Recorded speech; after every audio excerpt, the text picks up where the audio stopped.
പ്രിയ സഹോദരന്മാരെ, സഹോദരികളെ, സത്യവിശ്വാസികളെ, അല്ലാഹു സുബ്ഹാനഹു വ തആലയെ ഭയപ്പെട്ടും അവൻ്റെ വിധിവിലക്കുകൾ മാനിച്ചും ജീവിക്കുവാൻ ആദ്യമായി വസിയത്ത് ചെയ്യുകയാണ്.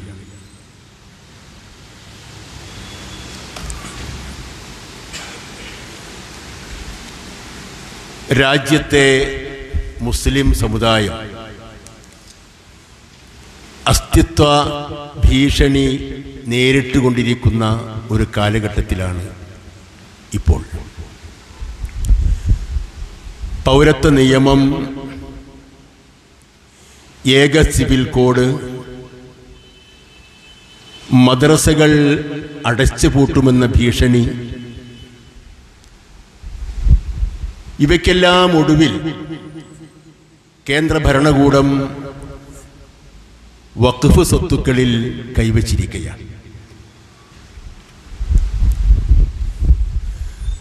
വഖഫ് സ്വത്തുക്കളിൽ കൈവക്കുന്നതോടുകൂടി മുസ്ലിം സമൂഹത്തിൻ്റെ ആസ്തികളും മുസ്ലിം സമൂഹത്തിൻ്റെ സാംസ്കാരിക വ്യക്തിത്വവും നശിപ്പിച്ച് കളയണം എന്ന ദുഷ്ടലാക്കും ലക്ഷ്യവുമാണ് ഇതിന് പിന്നിലുള്ളത്. അള്ളാഹുവിൻ്റെ പ്രീതിയും പരലോകമോക്ഷവും മാത്രം ലക്ഷ്യമാക്കി നമ്മുടെ മുൻഗാമികളായ ആളുകൾ മുസ്ലിം സമൂഹത്തിൻ്റെ ഉന്നമനത്തിനും പുരോഗതിക്കും വേണ്ടി നൽകിയിട്ടുള്ള വഖഫുകളെല്ലാം നിയമത്തിൻ്റെ പഴുതുകൾ ഉപയോഗിച്ച് കൈക്കലാക്കാനും മുസ്ലിം സമൂഹത്തെ സാംസ്കാരികമായി ഉന്മൂലനം ചെയ്യാനുമാണ് തൽപര കക്ഷികൾ ശ്രമിച്ചുകൊണ്ടിരിക്കുന്നത്. നിലവിലുള്ള വഖഫ് നിയമത്തിൽ 44 ഭേദഗതികളാണ് ഇപ്പോൾ നിർദ്ദേശിക്കപ്പെട്ടിട്ടുള്ളത്.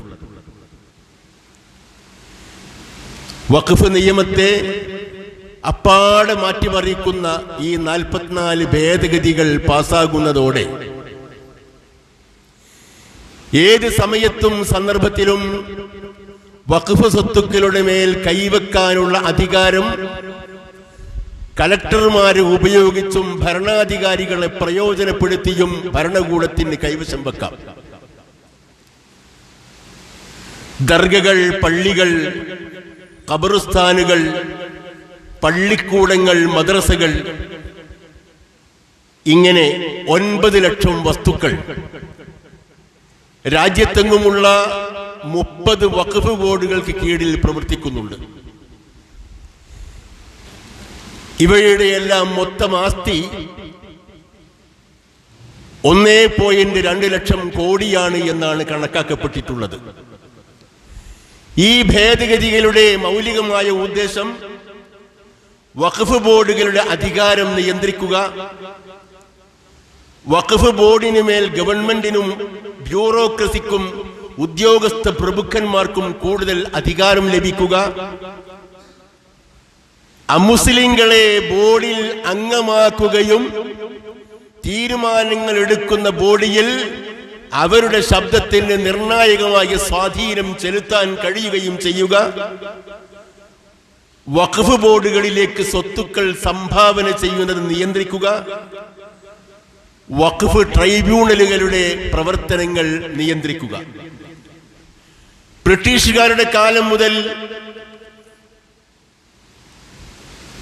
കഴിഞ്ഞ ഭരണകൂടത്തിന്റെ കാലഘട്ടം വരെ വഖഫ് സ്വത്തുക്കൾ ഭദ്രമാക്കാനും അവയുടെ കൈകാര്യം സുതാര്യമാക്കാനും നിരവധി നിയമങ്ങളും ഭേദഗതികളും കൊണ്ടുവന്നിട്ടുണ്ട്. പക്ഷേ അവയൊന്നും മുസ്ലിം സമൂഹത്തിന്റെ വഖഫ് സ്വത്തുക്കൾ കണ്ടുകെട്ടാനോ അവയിൽ കൈകടത്താനോ ആയിരുന്നില്ല എന്ന് വ്യക്തമാണ്. ആ കാലഘട്ടത്തിലെ ഭരണാധികാരികൾ മുസ്ലിം സമൂഹത്തിലെ പണ്ഡിതന്മാരോടും സംഘടനകളോടും കൂടിയാലോചിച്ച് ഭേദഗതികൾക്ക് അന്തിമ രൂപം നൽകിയിരുന്നുവെങ്കിൽ ഇന്നത്തെ ഭരണകൂടം നിങ്ങൾക്കറിയാം, ഈ പണ്ഡിതന്മാരോടോ സംഘടനകളോടോ ഒരക്ഷരം പോലും ഉരിയാടാതെ രാമാനം ഈ 44 ഭേദഗതികൾ ചുട്ടെടുത്തിരിക്കുകയാണ്. മുസ്ലിം സമൂഹത്തിന്റെ ഇത്തരം കാര്യങ്ങളിൽ ഉത്സുകമാകുന്ന ഭരണകൂടം നമുക്കാർക്കും അസൂയയോ പകയോ ശത്രുതയോ ഇല്ല. മറ്റ് മതസ്ഥരായ ആളുകൾക്ക് തങ്ങളുടെ സ്വത്തുക്കൾ യഥേഷ്ടം കൈകാര്യം ചെയ്യുവാൻ അധികാരം നൽകുമ്പോൾ മുസ്ലിങ്ങളുടെ സ്വത്തിൽ മാത്രം കൈവെക്കാൻ തുനിയുന്നത് സദുദ്ദേശപരമല്ല എന്ന് വളരെ കൃത്യമായി നാം മനസ്സിലാക്കേണ്ടതുണ്ട്. ഇന്ത്യ ഗവൺമെന്റിന്റെ കയ്യിലുള്ള ഭൂമിയുടെ വിസ്തൃതിയേക്കാൾ കൈവശം വെക്കുന്ന കത്തോലിക്ക ചർച്ച് 17 കോടി ഏക്കർ ഭൂമിയാണ് അവരുടെ കയ്യിൽ ഇപ്പോൾ വെച്ചുകൊണ്ടിരിക്കുന്നത്. ആശുപത്രികൾ, യൂണിവേഴ്സിറ്റികൾ, കോളേജുകൾ, പള്ളിക്കൂടങ്ങൾ, ചർച്ചുകൾ തുടങ്ങി ഇന്ത്യയുടെ നാനാഭാഗത്തും കണ്ണായ സ്ഥലങ്ങളിൽ ബ്രിട്ടീഷ് ഭരണകൂടം എഴുതിക്കൊടുത്ത സ്ഥലങ്ങൾ തങ്ങളുടേതായി കൈവശം വെച്ചുകൊണ്ടിരിക്കുന്ന ഈ ചർച്ചുകൾക്കെതിരിൽ ഒരക്ഷരം പോലും ഉരിയാടാൻ ഒരു സന്ദർഭത്തിലും തുനിയാതിരുന്ന ഭരണകൂടങ്ങളാണ് മുസ്ലിങ്ങൾ. അവരുടെ പൂർവികന്മാരായ ആളുകൾ അള്ളാഹുവിന്റെ വജ്ഹ് മാത്രം കാംക്ഷിച്ചുകൊണ്ട് ഒരു ഭരണകൂടത്തിന്റെയും പിന്തുണയില്ലാതെ ആർക്കും ചെയ്തു കൊടുത്ത സേവനത്തിന്റെ പ്രത്യുപകാരമായി അല്ലാതെ അള്ളാഹുവിന്റെ വജ്ഹ് മാത്രം കാംക്ഷിച്ചുകൊണ്ട് കൈവശം വെച്ചിട്ടുള്ള വഖഫ് സ്വത്തുക്കൾ കയ്യേറാൻ വേണ്ടിയുള്ള ശ്രമങ്ങൾ കാലാകാലങ്ങളിൽ നടന്നുകൊണ്ടിരുന്നപ്പോൾ മുസ്ലിം സമൂഹം അതിനെതിരിൽ തീർച്ചയായും ശക്തമായ നിലപാടുകൾ സ്വീകരിച്ചിട്ടുണ്ട്. ഇസ്ലാമിക ചരിത്രത്തിലെ സുവർണ കാലഘട്ടം എന്ന് പറയുന്നത് വഖഫ് സ്വത്തുക്കൾ കൈകാര്യം ചെയ്യാനും ആ വഖഫ് സ്വത്തുക്കൾ മുഖേന ധാരാളക്കണക്കിന് സ്ഥാപനങ്ങൾ ഉണ്ടാക്കുവാനും കഴിഞ്ഞ കാലമാണ്. സാംസ്കാരിക മണ്ഡലം എന്ന് വേണ്ട വൈജ്ഞാനിക, സൈനിക എല്ലാ മേഖലകളിലും വഖഫ് സ്വത്തിന്റെ സ്വാധീനം കാണുവാൻ നമുക്ക് സാധിക്കും. നബി സല്ലല്ലാഹു അലൈഹി വസല്ലം തിരുമേനിയുടെ കാലഘട്ടം മുതൽ സഹാബിമാരുടെയും താബിഈകളുടെയും താബിഈകളുടെയും കാലഘട്ടത്തിലും, എന്തിനു പറയുന്നു നമ്മളുടെ ഈ കാലഘട്ടത്തിൽ പോലും പൂർവികരായ ആളുകൾ ചെയ്തിട്ടുള്ള വഖഫിന്റെ എല്ലാ ആനുകൂല്യങ്ങളുടെയും സൗകര്യങ്ങൾ ഉപയോഗപ്പെടുത്തിക്കൊണ്ടാണ് രാജ്യത്തുടനീളം ഇസ്ലാമിക സാംസ്കാരിക കേന്ദ്രങ്ങൾ പ്രവർത്തിച്ചു കൊണ്ടിരിക്കുന്നത്. ഇസ്ലാമിലെ ആദ്യത്തെ വാഖിഫ് മുഹമ്മദ് മുസ്തഫ സല്ലല്ലാഹു അലൈഹി വസല്ലം തിരുമേനിയാണ്. ഇതൊരു നിസ്സാര കാര്യമല്ല. ഇസ്ലാമിക ശരീഅത്തിൽ വളരെ പ്രാധാന്യം കൽപ്പിച്ചിട്ടുള്ള വഖഫ് എന്ന സാമ്പത്തിക സംവിധാനം സദഖത്തുൻ ജാരിയ എന്ന പേരിൽ ഹദീസിൽ നിർവചിച്ചിട്ടുള്ള ആ വഖഫ്, അതിന്റെ പ്രാധാന്യം നാം മനസ്സിലാക്കേണ്ടതുണ്ട്. സമൂഹത്തിന്റെ സർവതോമുഖമായ പുരോഗതി ലക്ഷ്യമാക്കി സാമൂഹിക, സാംസ്കാരിക, വൈജ്ഞാനിക, സൈനിക മേഖലകളിൽ ഉണ്ടായ മുഴുവൻ പുരോഗതി മാത്രമല്ല, ശാസ്ത്ര സാങ്കേതിക രംഗങ്ങളിൽ മുസ്ലിം സമൂഹം കൈവരിച്ച എല്ലാ നേട്ടങ്ങളുടെയും പിറകിൽ ഇസ്ലാമിക ഖിലാഫത്തിന്റെയും അമവിയ കാലഘട്ടത്തിന്റെയും അബ്ബാസിയ കാലഘട്ടത്തിന്റെയും ഉസ്മാനിയ ഖിലാഫത്ത് കാലഘട്ടത്തിന്റെയും ശേഷിപ്പുകൾ എന്ന് പറയാവുന്ന വഖഫ് സ്വത്തിന്റെ സ്വാധീനം ഉണ്ടായിരുന്നു എന്ന കാര്യം ചരിത്രപരമായി തെളിയിക്കപ്പെട്ട സത്വസ്തുതയാണ്. നബി സല്ലല്ലാഹു അലൈഹി വസല്ലം തിരുമേനിയാണ് ആദ്യത്തെ വാഖിഫ്. ഉഹദ് യുദ്ധ സന്ദർഭം മുഖൈരിഖ് റളിയല്ലാഹു അൻഹു ജൂതനായിരുന്നു. അദ്ദേഹം ഇസ്ലാമിലേക്ക് വന്നപ്പോൾ ഉഹദ് യുദ്ധവേളയിൽ ബനൂ ഖുറൈള ഗോത്രത്തോട് പറഞ്ഞു, ഇതാ മുഹമ്മദും അനുയായികളും ഈ യുദ്ധം വിജയിക്കും, നിങ്ങൾക്കൊരു സ്ഥാനമുണ്ടാവുകയില്ല. ഞാനിതാ അള്ളാഹുവിന്റെ മാർഗത്തിൽ ഷഹീദാവാൻ പോവുകയാണ് ഇസ്ലാമിന്റെ വിജയത്തിന് വേണ്ടി. അതാണ് എന്റെ ലക്ഷ്യം. നബി സല്ലല്ലാഹു അലൈഹി വസല്ലം തിരുമേനിയെ വിളിച്ചുകൊണ്ട് മുഖൈരിഖ് പറയുന്നു, അല്ലയോ റസൂലേ, ഉഹദിൽ ഞാൻ കൊല്ലപ്പെട്ടേക്കാം.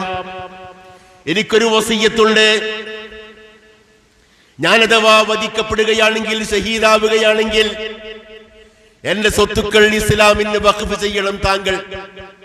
അള്ളാഹുവിന്റെ പ്രവാചകനായ താങ്കൾ കാണുന്ന മേഖലകളിൽ എന്റെ തോട്ടങ്ങൾ നിങ്ങൾ സംഭാവന ചെയ്യണം, വഖഫായി സ്വീകരിക്കണം.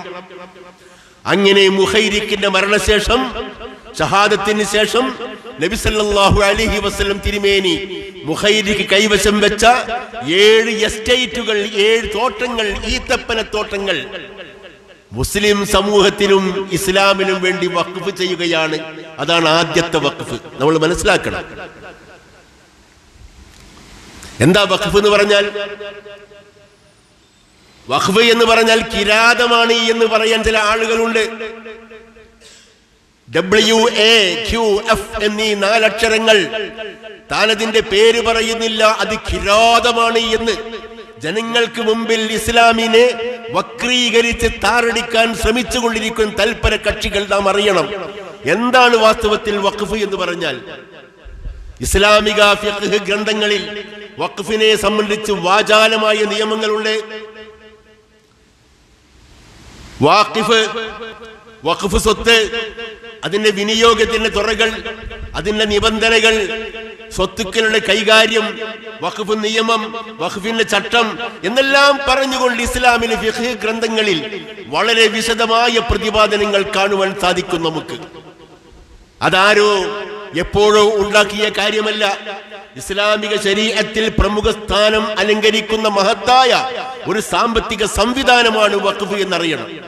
വഖഫ എന്ന് പറഞ്ഞാൽ അറബി ഭാഷയിൽ നിർത്തിയിടുക, തടഞ്ഞു വെക്കുക, പിടിച്ചു നിർത്തുക എന്നെല്ലാമാണ് അർത്ഥം. സാങ്കേതിക ശബ്ദത്തിൽ, ഇസ്ലാമിന്റെ സാങ്കേതിക ശബ്ദത്തിൽ, ഫിഖ്ഹിന്റെ ഭാഷയിൽ മൂലവസ്തു നിലനിർത്തി അതിന്റെ ഫലം മറ്റുള്ളവർക്ക് പ്രയോജനപ്പെടുത്താൻ ഉണ്ടാക്കുന്ന സംവിധാനം, അതാണ് വഖഫ്. മൂലവസ്തു നിലനിർത്തി അതിന്റെ പ്രയോജനം ഭാവിയിലുള്ള ആളുകൾക്ക് തലമുറകളായി കിട്ടുന്ന സംവിധാനമാണ് വഖഫ് എന്ന് പറഞ്ഞാൽ. 4 ഘടകങ്ങൾ ഇതിനുണ്ട്. നമ്മുടെ സമൂഹത്തിൽ വഖഫിനെ സംബന്ധിച്ച് തലങ്ങും വിലങ്ങും സോഷ്യൽ മീഡിയകളിൽ വളരെ മോശമായ രൂപത്തിൽ ചിത്രീകരിച്ചു കൊണ്ടിരിക്കുമ്പോൾ, മുനമ്പം പോലെയുള്ള വിഷയം സമൂഹത്തിൽ കത്തിക്കൊണ്ടിരിക്കുമ്പോൾ, അതിന്റെ മറവിൽ വഖഫിനെ പോലും മോശമായ രൂപത്തിൽ ചിത്രീകരിക്കുന്ന സംഭവങ്ങൾ കാണുമ്പോൾ എന്താണ് വഖഫ് എന്ന് നാം മനസ്സിലാക്കണം. 4 ഘടകങ്ങൾ ഇതിനുണ്ട്. ഒന്ന് വാഖിഫ്, വഖഫ് ചെയ്യുന്ന ആൾ. നമ്മുടെ പൂർവികരായ ആളുകൾ പള്ളിക്കും മദ്രസക്കും വഖഫ് ചെയ്തിട്ടുണ്ടെങ്കിൽ വാഖിഫ് എന്ന് പറയുന്ന അവസ്ഥയിലാകുന്നു അവർ. വാഖിഫ് ഒന്നാമത്തെ ഘടകം. രണ്ടാമത്തെ ഘടകം മൗഖൂഫുൻ അലൈഹി എന്ന് പറഞ്ഞാൽ ആർക്കാണോ വഖഫ് ചെയ്യുന്നത് അവർ. പള്ളിക്കാകാം, മദ്രസക്കാകാം, പള്ളിക്കൂടങ്ങൾക്കാവാം, ഖബർസ്ഥാനിന് വേണ്ടിയാവാം, ആശുപത്രികൾക്ക് വേണ്ടിയാവാം, ആതുരാലയങ്ങൾക്ക് വേണ്ടിയാകാം, ദാറുൽ ഐത്താമുകൾക്ക് വേണ്ടിയാവാം, വിധവകൾക്ക് വേണ്ടിയാവാം. എന്തിനു പറയുന്നു? ഇസ്ലാമിന്റെ കാലഘട്ടത്തിൽ നിങ്ങൾക്കറിയുമോ, മൃഗങ്ങളുടെ ക്ഷേമത്തിന് വേണ്ടി പോലും വഖഫ് സ്വത്തുക്കൾ ഉണ്ടായിരുന്നു. ആശുപത്രികളിൽ പാലിയേറ്റീവ് രംഗത്തുള്ള രോഗികളെ സമാശ്വസിപ്പിക്കാൻ വേണ്ടി 1 or 2 ആളുകൾക്ക് ശമ്പളം കൊടുത്ത് നേരം വെളുക്കുന്നത് വരെ അവരുടെ കാതിൽ സമാശ്വാസ വചനങ്ങൾ ചൊല്ലി അവർക്ക് ആശ്വാസം നൽകുന്ന കാര്യങ്ങൾ പറയാൻ വേണ്ടി 2 ആളുകളെ ഏർപ്പെടുത്താൻ പോലും വഖഫുകൾ ഉണ്ടായിരുന്നു ഇസ്ലാമിക ചരിത്രത്തിൽ. അത്രയും വിശാലമായ തലമാണ്. ഒരു സമൂഹത്തിന്റെ സർവതോമുഖമായ പുരോഗതി ലക്ഷ്യമാക്കി അവർ ചെയ്തുകൊണ്ടിരിക്കുന്ന മുഴുവൻ പ്രവർത്തനങ്ങൾക്കും സാമ്പത്തികമായ അടിത്തറയുണ്ടാക്കാൻ ഇസ്ലാമിക ശരീഅത്ത് ഉണ്ടാക്കിയിട്ടുള്ള സംവിധാനമാണ് വഖഫ് എന്ന് പറഞ്ഞാൽ. അപ്പോൾ 4 ഘടകങ്ങൾ. ഒന്ന് വഖഫ് ചെയ്യുന്ന ആൾ, രണ്ടാമത് മൗഖൂഫുൻ അലൈഹി, ആർക്കാണോ വഖഫ് അവർ. മൂന്നാമത് മൗഖൂഫ് എന്ന് പറഞ്ഞാൽ വഖഫ് ചെയ്യുന്ന വസ്തു.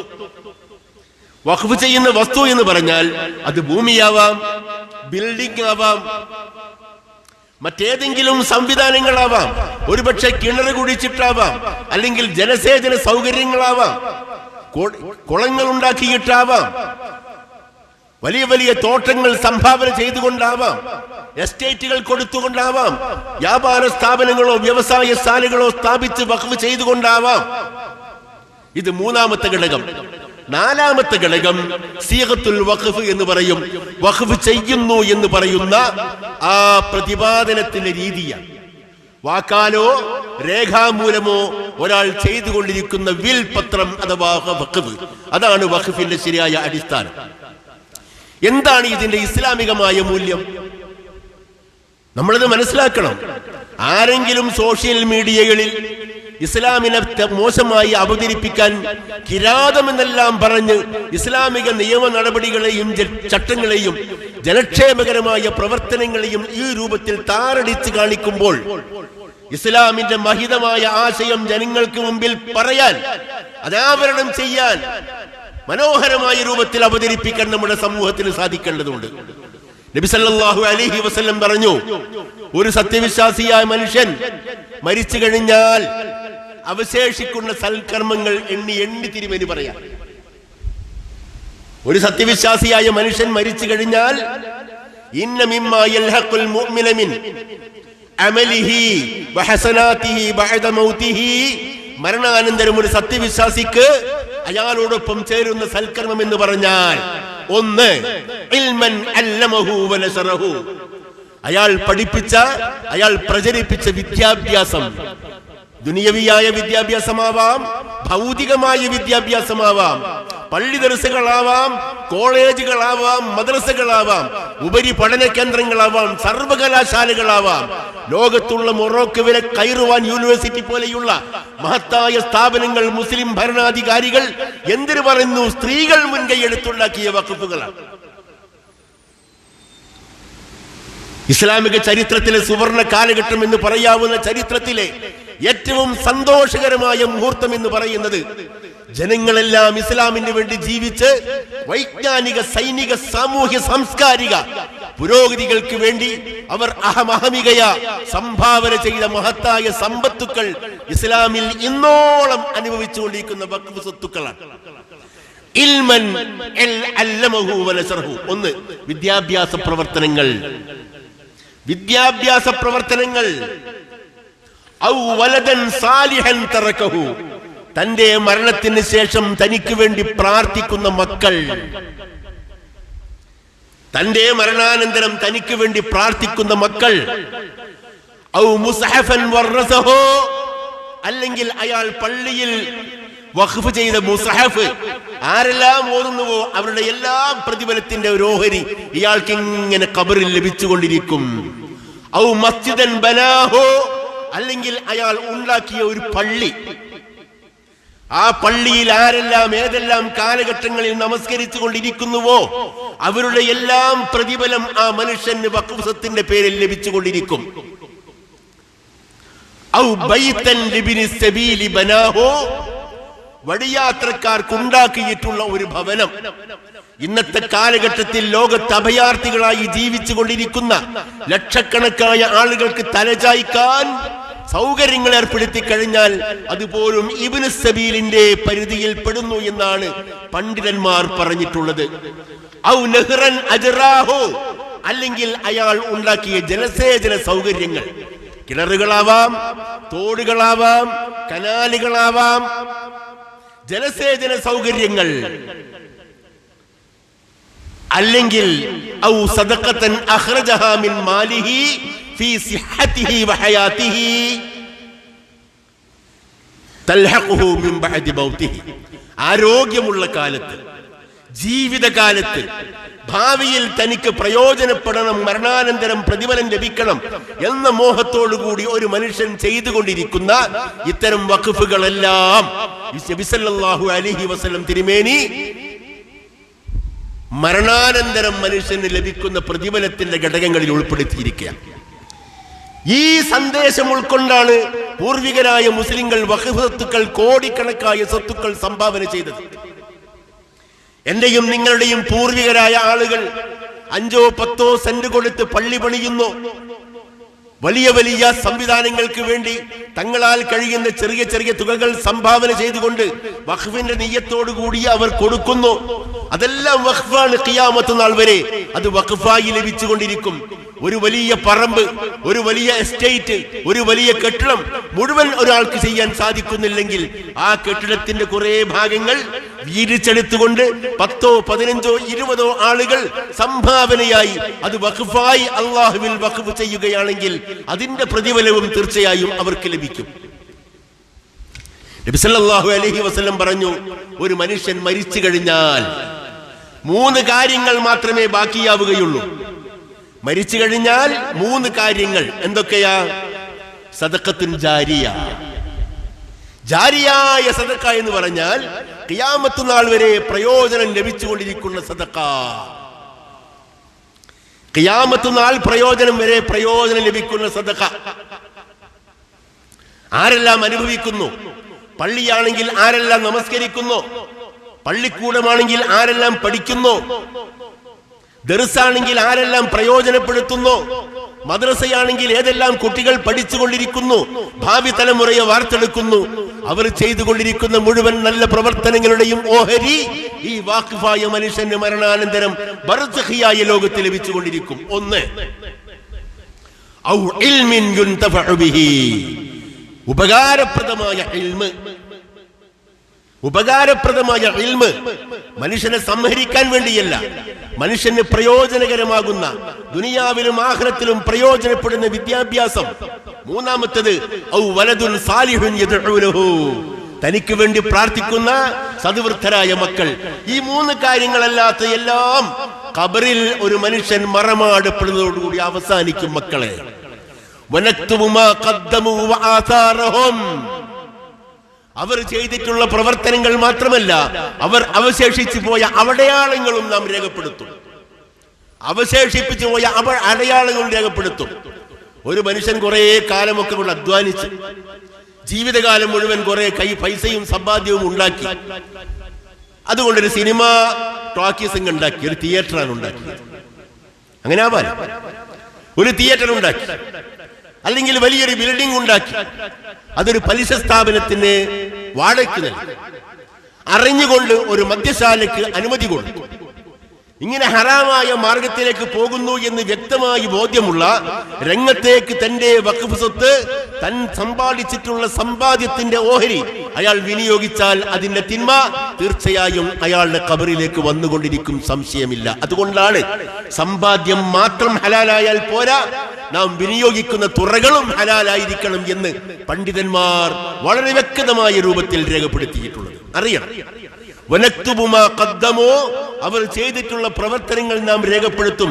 സൂറത്ത് യാസീനിൽ നാം ഇങ്ങനെ ഓതാറില്ലേ, വനക്തുബു മാ ഖദ്ദമു, അവർ ചെയ്തിട്ടുള്ള പ്രവർത്തനങ്ങൾ മാത്രമല്ല വആസാറഹും, അത് ലോകത്ത് സൃഷ്ടിച്ചിട്ടുള്ള ഇമ്പാക്ട്, അതിന്റെ സ്വാധീന ഫലങ്ങൾ, എന്തെല്ലാം നേട്ടങ്ങളും നഷ്ടങ്ങളും കോട്ടങ്ങളും സമൂഹത്തിൽ ഉണ്ടാക്കി, എന്തെല്ലാം വിജയ പരാജയങ്ങൾ അത് സൃഷ്ടിച്ചു എന്ന് അല്ലാഹു സുബ്ഹാനഹു വ തആല രേഖപ്പെടുത്തും. ഇനി ഞാൻ 4 വഖഫുകളെ സംബന്ധിച്ച് പറയും. ഇസ്ലാമിക ചരിത്രത്തിലെ വിസ്തൃതമായ 4 വഖഫുകൾ. അതാണ് ഈ വഖഫിന്റെ ഒക്കെ അടിസ്ഥാനം. എന്റെയും നിങ്ങളുടെയും പൂർവികരായ ഇപ്പാപ്പമാരും വാപ്പമാരും ഒക്കെ വഖഫ് ചെയ്തിട്ടുണ്ടല്ലോ. ആ വഖഫിന്റെയൊക്കെ പഴയകാല ചരിത്രം പരിശോധിച്ചാൽ അതിന്റെ വേരുകൾ കാണുവാൻ കഴിയുക ചില ചരിത്ര സംഭവങ്ങളിലാണ്. നബി സല്ലല്ലാഹു അലൈഹി വസല്ലം തിരുമേനി മദീനയിൽ വന്നപ്പോൾ ഭയങ്കരമായ ജലക്ഷാമമാണ്. വലിയ ജലക്ഷാമം, കുടിക്കാൻ വെള്ളമില്ല, കിണറുകളില്ല, ജലാശയമില്ല, മരുഭൂമിയല്ലേ. ആകെയുള്ള ഒരു കിണറ്, യസ്രിബിലുള്ള ഒരു കിണറ്, പിന്നീട് മദീനത്തുർ റസൂൽ എന്ന പേരിൽ അറിയപ്പെട്ട യസ്രിബിലെ ഒരു കിണറ് ഒരു ജൂതന്റെ കയ്യിലാ. റൂമ എന്ന് പറയുന്ന കിണറ് ഒരു ജൂതന്റെ കയ്യിലാ. ജൂതനാവട്ടെ, ഷൈലോക്ക് മനസ്സതിയുള്ള ജൂതൻ ഭയങ്കര വില കൊടുത്തേ വെള്ളം കൊടുക്കും. നല്ല വില കൊടുക്കണം. ഒരു ഇത്തിരി വെള്ളം കിട്ടണമെങ്കിൽ നല്ല വില കൊടുക്കണം. ജൂതനാണല്ലോ. എല്ലാ കാലഘട്ടത്തിലും പണത്തോടുള്ള ആർത്തിയാണ്, സാമ്പത്തിക മോഹമാണ് അയാളെ ഭരിക്കുന്നത്. നല്ല വിലവാണ്. അങ്ങനെ ഒരിക്കൽ നബി സല്ലല്ലാഹു അലൈഹി വസല്ലം തിരുമേനി ചോദിക്കുകയാണ്, ഈ റൂമ കിണർ ആരെങ്കിലും വാങ്ങുകയാണെങ്കിൽ മുസ്ലിം സമൂഹത്തിന് വേണ്ടി അത് വാങ്ങിത്തരണം. അയാൾക്കും വെള്ളം കുടിക്കാം, സത്യവിശ്വാസികളായ ആളുകൾക്കും പൊതുവായ രൂപത്തിൽ ആ കിണർ ഉപയോഗപ്പെടുത്താൻ കഴിയും. അങ്ങനെ ആരെങ്കിലും ചെയ്യാൻ മുന്നോട്ട് വരികയാണെങ്കിൽ അത് മഹത്തായ സൽക്രമമാണ് എന്ന് നബി സല്ലല്ലാഹു അലൈഹി വസല്ലം തിരുമേനി പറഞ്ഞപ്പോൾ ഉസ്മാൻ ഇബ്നു അഫ്ഫാൻ റളിയല്ലാഹു അൻഹു 35,000 ദിർഹം നൽകിക്കൊണ്ട് റൂമാ കിണർ വാങ്ങി ഇസ്ലാമിന്റെ മാർഗത്തിൽ, അള്ളാഹുവിന്റെ മാർഗത്തിൽ വഖഫ് ചെയ്തു. രണ്ടാമത്തെ വഖഫ്. ആദ്യത്തെ വഖഫ് മുഖൈരിഖിന്റെ വിഷയത്തിൽ നബി സല്ലല്ലാഹു അലൈഹി വസല്ലം തിരുമേനി വസിയ്യത്ത് നടപ്പാക്കാൻ വേണ്ടി ചെയ്തിട്ടുള്ള ആദ്യത്തെ വഖഫ് 7 എസ്റ്റേറ്റുകൾ ഇസ്ലാമിന് വേണ്ടി കൊടുത്തു. രണ്ടാമത്തെ വഖഫ് മദീനയിലെ റൂമാ കിണർ ഉസ്മാൻ ഇബ്നു അഫ്ഫാൻ വഖഫായി ചെയ്ത വിഷയമാണ്. മൂന്നാമത്തെ വഖഫ് ഏതാണെന്ന് അറിയാമോ? നബി സല്ലല്ലാഹു അലൈഹി വസല്ലം തിരുമേനി മദീനയിൽ വന്നപ്പോൾ ഖുബാ പള്ളിക്ക് ശേഷം മറ്റൊരു പള്ളി മുസ്ലിം സമൂഹത്തിന് വേണം. അങ്ങനെയാണ് നബി സല്ലല്ലാഹു അലൈഹി വസല്ലം തിരുമേനി യാത്ര ചെയ്തപ്പോൾ ഒട്ടകം മുട്ടുകുത്തിയ സമരം. ഓരോ സഹാബിയും തന്റെ വീട്ടിന് മുമ്പിൽ ഒട്ടകം മുട്ടുകുത്തണമെന്ന് ആഗ്രഹിച്ചപ്പോൾ നബി തിരുമേനി പറഞ്ഞു, ദഉഹാ ഫഇന്നഹാ മഅ്മൂറ, ഒട്ടകത്തെ വിട്ടേക്കൂ, ഒട്ടകത്തിന് അല്ലാഹു കൽപ്പന കൊടുത്തിട്ടുണ്ട് എവിടെയാണ് മുട്ടുകുത്തേണ്ടത് എന്ന്. അങ്ങനെ ഒട്ടകം നമസ്കരിക്കാൻ നാം ഇപ്പോൾ ഉപയോഗപ്പെടുത്തുന്ന മസ്ജിദുൻ നബവിയുടെ പടിവാതിൽക്കൽ വന്നുകൊണ്ട് മുട്ടുകുത്തുകയാണ്. നബി സല്ലല്ലാഹു അലൈഹി വസല്ലം ചോദിക്കുന്നു, ആരുടേതാകുന്നു ഈ കുതിരപ്പന്തി? ഈത്തപ്പന മെതിക്കുന്ന, ഈത്തപ്പഴങ്ങൾ മെതിക്കുന്ന, കുതിരകളെ വിശ്രമിക്കാൻ വിടുങ്ങുന്ന ലായം ഉൾപ്പെടുന്ന ഈ പന്തി ആരുടേതാകുന്നു? സഹാബിമാർ പറഞ്ഞു, സഹൽ സുഹൈൽ എന്നീ രണ്ട് അലാദബാലന്മാരുടെ സ്വത്താണത് റസൂലേ. നബി സല്ലല്ലാഹു അലൈഹി വസല്ലം തിരുമേനി ആ രണ്ട് യതീം മക്കളെ സമീപിച്ചുകൊണ്ട് ചോദിക്കുന്നു, ബനു നജ്ജാർ ഗോത്രത്തിൽപ്പെട്ട ആ യതീം മക്കളോട് ചോദിക്കുന്നു, ഈ സ്ഥലം നിങ്ങൾ എനിക്ക് വിൽക്കാമോ? ഇസ്ലാമിന് വേണ്ടി വഖഫ് ചെയ്യാൻ വേണ്ടിയാണ്, അള്ളാഹുവിന്റെ വജ്ഹിന് വേണ്ടി വഖഫ് ചെയ്യാൻ വേണ്ടിയാണ്. നബി സല്ലല്ലാഹു അലൈഹി വസല്ലം തിരുമേനി തന്റെ കീശയിൽ നിന്നും കാശെടുത്തുകൊണ്ട് ഇപ്പോൾ മസ്ജിദുൻ നബവി നിൽക്കുന്ന ആ സ്ഥലം സഹൽ സുഹൈൽ എന്ന് പറയുന്ന അനാഥ ബാലന്മാരിൽ നിന്നും വിലക്ക് വാങ്ങി വഖഫ് ചെയ്യുകയാണ്. സഹോദരങ്ങൾ, ഞാനും നിങ്ങളും ഇപ്പോൾ നമസ്കരിച്ചു കൊണ്ടിരിക്കുന്ന മദീനയിലെ മസ്ജിദുൻ നബവി നബി സല്ലല്ലാഹു അലൈഹി വസല്ലം തിരുമേനി നടത്തിയിട്ടുള്ള വഖഫിന്റെ ഫലമാണ്. അവിടെ വീഴുന്ന ഓരോ സുജൂദും, അവിടെ നടക്കുന്ന ഓരോ പ്രാർത്ഥനയും, അവിടെ നടന്നുകൊണ്ടിരിക്കുന്ന ഓരോ ഇബാദത്തിന്റെയും പ്രതിഫലം നബി സല്ലല്ലാഹു അലൈഹി വസല്ലം തിരുമേനിക്ക് ആ വഖഫിന്റെ പ്രതിഫലമായി അല്ലാഹു സുബ്ഹാനഹു വ തആല രേഖപ്പെടുത്തും. മൂന്നാമത്തെ സംഭവം, ഖാലിദ് ബിൻ വലീദ് റളിയല്ലാഹു അൻഹു ഏതോ ഘട്ടത്തിൽ സദഖയുടെ കാര്യത്തിൽ അല്പം അലംഭാവം കാണിച്ചു. സാമ്പത്തിക പ്രയാസമാവാം, ഞെരുക്കമാവാം. സഹാബികളൊക്കെ കുറ്റം പറഞ്ഞു. ഖാലിദിന്റെ അടുക്കൽ ചെന്നപ്പോൾ സംഭാവന തന്നില്ല, സദഖ തന്നില്ല. ഞങ്ങൾ പറഞ്ഞപ്പോൾ അദ്ദേഹത്തിന് ഇത് വിലയില്ല. നോക്കണം, നമ്മുടെ കാലഘട്ടത്തിൽ ഇതുപോലൊക്കെ ഉണ്ടാവും. ഒരുപാട് സാമ്പത്തിക സൗകര്യങ്ങൾ ചെയ്തിട്ടുള്ള, ഒരുപാട് സദഖയും സക്കാത്തും കൊടുത്തിട്ടുള്ള ആളുകൾ സാമ്പത്തികമായ പ്രയാസങ്ങൾ വരുമ്പോൾ അല്പം പിറകോട്ട് പോകും. അവരെ കുറ്റപ്പെടുത്താൻ ആൾക്കാരുണ്ടാകും. അപ്പോൾ നബി സല്ലല്ലാഹു അലൈഹി വസല്ലം ആ സന്ദർഭത്തിൽ ഇടപെട്ടുകൊണ്ട് പറയുന്നു, വഅമ്മാ ഖാലിദ്, എന്നാൽ ഖാലിദ് നിങ്ങൾ കേൾക്കണം, ഫഇന്നകും തളിമൂന ഖാലിദ, ഖാലിദിനെ നിങ്ങൾ വല്ലാതെ കുറ്റം പറയുന്നുണ്ട്, ഖാലിദിനോട് നിങ്ങൾ ഒരുപാട് അനീതി ചെയ്യുന്നുണ്ട്. ഫഖദ് ഇഹ്തബസ വഖഫ അദ്റാഅഹു വഅതാദഹു ഫീ സബീലില്ലാഹ്. ബുഖാരിയും മുസ്ലിമും ഉദ്ധരിച്ച ഹദീസാണ്. അദ്ദേഹത്തിന്റെ മുഴുവൻ യുദ്ധോപകരണങ്ങളും, ഖാലിദ് റളിയല്ലാഹു അൻഹു തന്റെ മുഴുവൻ യുദ്ധോപകരണങ്ങളും അള്ളാഹുവിന്റെ മാർഗത്തിൽ വഖഫ് ചെയ്തിരിക്കുകയാണ്. നിങ്ങൾക്കറിയോ സഹോദരങ്ങളെ?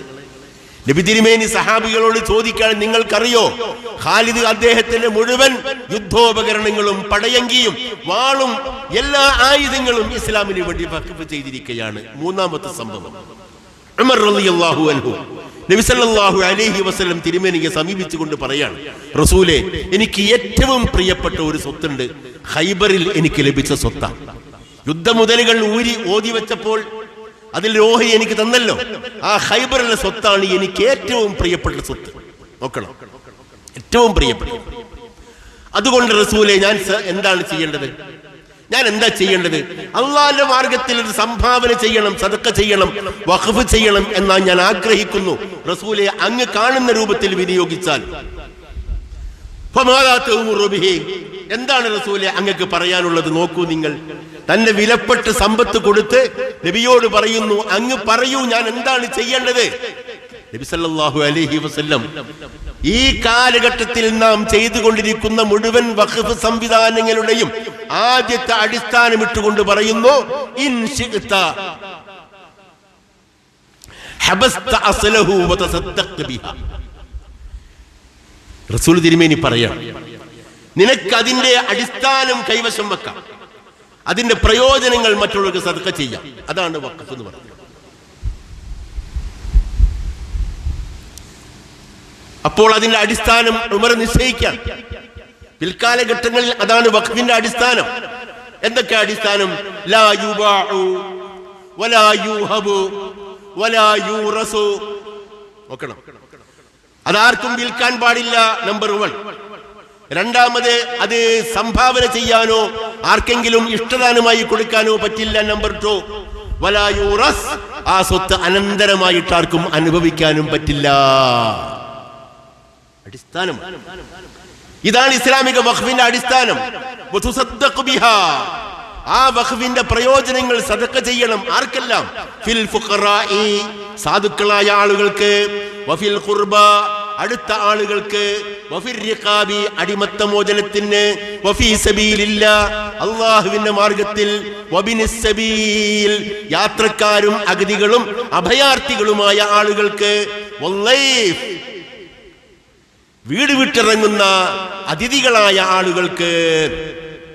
അതേ സന്ദർഭത്തിൽ ലാ ജുനാഹ അലാ മൻ വലിയഹ അൻ യഅകുല മിൻഹാ ബിൽ മഅറൂഫി വയതഅമ ഗൈറ മുതവല്ലിൻ. നോക്കണം, അത് കൈകാര്യം ചെയ്യുന്ന മുതവല്ലി പറയാണ് ഇസ്ലാമിന്റെ അടിസ്ഥാനമായി പറയുന്നത്. മുത്തഫഖുൻ അലൈഹി ആയ ഹദീസാണ്, ബുഖാരിയും മുസ്ലിമും ഉദ്ധരിച്ച ഹദീസാ. വഖഫിന്റെ അടിസ്ഥാനമായി പറയുന്നത് അത് കൈകാര്യം ചെയ്യുന്ന മുതവല്ലിക്ക് നാട്ടു നടപ്പനുസരിച്ചുകൊണ്ട് നല്ല രൂപത്തിൽ അയാൾക്ക് അതുകൊണ്ട് ആഹരിക്കാം. അയാൾക്ക് ജീവിക്കാൻ ചെലവ് വേണമല്ലോ. ആ വഖഫ് കൈകാര്യം ചെയ്യുമ്പോൾ ഉദ്യോഗസ്ഥന്മാർക്ക് ശമ്പളം കൊടുക്കണ്ടേ? അയാൾക്ക് ഭക്ഷിക്കാം ഗൈറ മുതവ്വിൽ. അതൊരിക്കലും ദുരുപയോഗപ്പെടുന്ന രൂപത്തിലാവാൻ പാടില്ല. മാന്യമായ രൂപത്തിലായിരിക്കണം അത്തരം കാര്യങ്ങൾ. അവസാനമായി 4ാമത്തെ ഒരു വഖഫ്, അബൂ തൽഹ റളിയല്ലാഹു അൻഹു നബി സല്ലല്ലാഹു അലൈഹി വസല്ലം തിരുമേനിയെ സമീപിക്കുന്നു. ലൻ തനാലുൽ ബിർറ ഹത്താ തുൻഫിഖൂ മിമ്മാ തുഹിബ്ബൂൻ. നിങ്ങൾക്ക് ഏറ്റവും പ്രിയങ്കരമായതിൽ നിന്നും നിങ്ങൾ ചെലവ് ചെയ്യുന്നത് വരെ നിങ്ങൾക്ക് പുണ്യം പ്രാപിക്കാൻ സാധ്യമല്ല. ഏറ്റവും പ്രിയങ്കരമായ സ്വത്ത് അല്ലാഹുവിന്റെ മാർഗത്തിൽ സദഖ ചെയ്യാത്തിടത്തോളം നിങ്ങൾക്ക് ബിർറ് പ്രാപിക്കാൻ തന്നെ പുണ്യം നേടുകയില്ല. ഈ ആയത്ത് കൊണ്ട് കേട്ടപ്പോൾ നബി സല്ലല്ലാഹു അലൈഹി വസല്ലമയുടെ ശിഷ്യനായ സഹാബി അബൂ തൽഹ റളിയല്ലാഹു അൻഹു പറയുന്നു, റസൂലേ, എനിക്ക് ഏറ്റവും പ്രിയപ്പെട്ട ബൈറുഹാ തോട്ടമാണ്. ബൈറുഹാ തോട്ടം എന്ന് പറഞ്ഞാൽ മദീന പള്ളിയുടെ എതിർവശത്തുള്ള മനോഹരമായ ഈത്തപ്പനത്തോട്ടം. 100 കണക്കിൽ ഈത്തപ്പനകൾ തഴച്ചു വളരുന്ന മനോഹരമായ ഒരു എസ്റ്റേറ്റ്.